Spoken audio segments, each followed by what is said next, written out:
الله متعال می فرماید من کان یرید العاجله، من کان کسی که بوده باشه یرید العاجله بخواه بزودی دنیا را،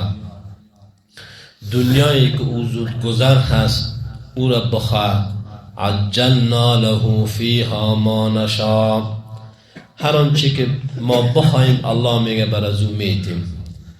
یعنی به عجله ما برش میتیم، لمن نرید و آنچه که بخوایم، ثم جعلنا له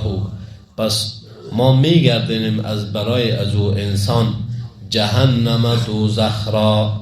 یصلاها که در آن داخل میشه، مذموما مدحورا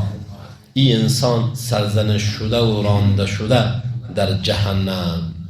یعنی کسی که دنیای زود گذر میخواه و آخرت را فراموش کرده، الله میگه بسا چیزها را ما برش میتیم اما سرنوشت بد را دوچار میشه که داخل شدن به دوزخ هسته،